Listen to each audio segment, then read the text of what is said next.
time to reward yourself.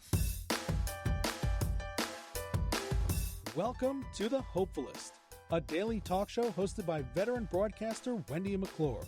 Join Wendy each day as she shares her life lessons that transformed her from perpetual pessimist to the ultimate hopefulist. The perfect morning show to get you caught up on the day's top stories while sharing insights that will lead to positive transformation and bring out the hopefulist in you. For more inspiration, visit Hopefulist.com. And now, here's your host and hopefulist, Wendy McClure. Hello and welcome to the Hopefulist. Thank you for joining me for your daily dose of inspiration and positivity. The quote of the day: one of the best things you can do to improve the world is to improve yourself. Wise words there. Wise words. I'm going to jump right into the question of the day today.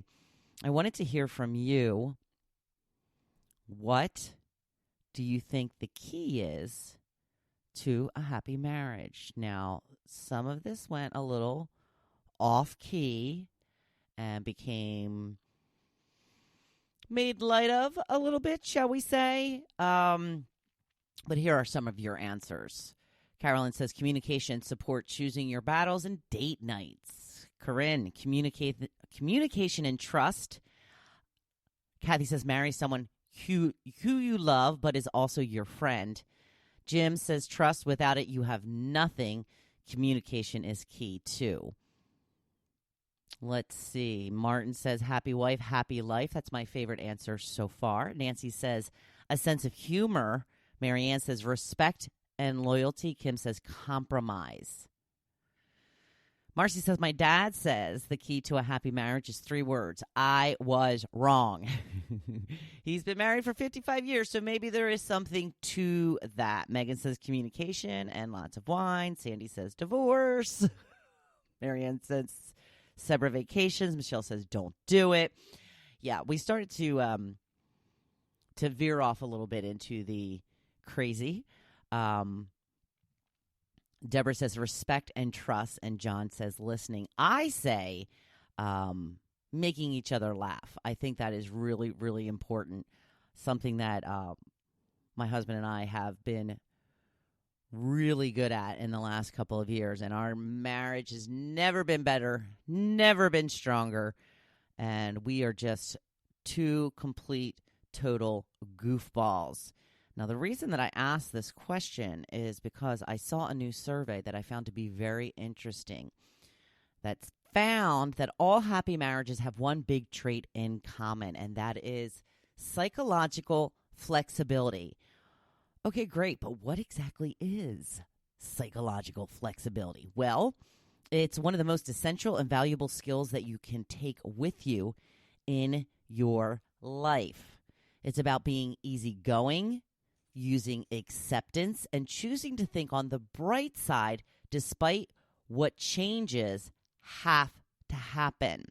In other words, those who are psychologically flexible are open to new experiences regardless of the challenges they face. They don't linger on thoughts or feelings and keep things in perspective. Conversely, people who are psychologically inflexible tend to avoid difficult thoughts, and when confronted by them, often will obsess over them incessantly. Setbacks and challenges are much harder to navigate for a psychologically inflexible person, which can make reaching goals difficult. So, not only is it a good trait for a happy marriage, I say it's a good trait for a happy life. Just a little bit of the wisdom I've come along in my ways, on my path, and sharing with you. Moving right on to the blog post of the day, we're talking about rewards. Yes, that is right. And the person we want to reward is ourselves. Yay! How have you been doing with your resolutions, goals, new habits? If you've been kicking ass and taking names, then it is time for a reward. One of the things that will keep our momentum going is to take the time to celebrate the changes we are making. Just a little treat to show yourself how badass you are Now, make sure your reward doesn't undo the work you have put in, though, such as indulging in a super fattening meal, maybe a tiny cupcake or a small piece of chocolate. Make yourself your favorite healthy meal. But even better is a non-food related treat. Get your nails done, buy a new candle, splurge for those boots you've been eyeing. Drive out of your way to walk along an area with an amazing view. If you've been working on getting out of that snooze habit, don't reward yourself with a snooze one day. No, no, no. The goal is to never hit the snooze again. Reward yourself by turning the alarm off altogether on a day that you can.